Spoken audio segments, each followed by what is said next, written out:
While returning from West Police Station after medical, a drunk youth named Shambuba jumped from the police vehicle and tried to run away.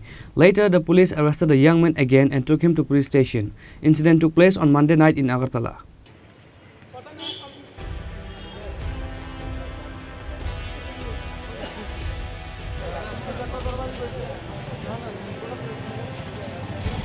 The youths in Agartala used to roam around the city at night after drinking.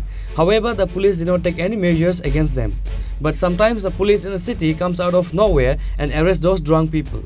As such, on Monday night, police arrested a drunk youth while roaming in the city. After that, the police took that drunk youth to GB hospital for medical treatment.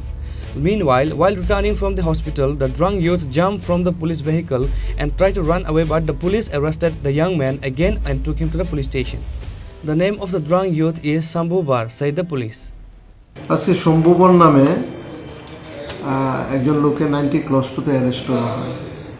Medical করে থানায় নিয়ে আসার সময় সে গাড়ি থেকে পালিয়ে যাওয়ার চেষ্টা করে, সঙ্গে সঙ্গে তাকে আবার আমরা ডিটেইন করে নিয়ে আসি। কবে নাগাদ ধরেছেন? সঙ্গে সঙ্গে ধরা হয়েছে। না, আসামিকে কি আজকেই আজকে ধরা হয়েছে? আজকে ধরা হয়েছে। কোন জায়গাতে কি কেস আছে? এটা প্রিভেন্টিভ অ্যারেস্ট 90 ক্লস টুতে অ্যারেস্ট করা হয়েছে। The people nearby were satisfied after a long time for such important duty taken by the police in the city. However, how long will the police initiate such work? The time will tell. Reporter by Pranav from Agartala, Chini Khoran.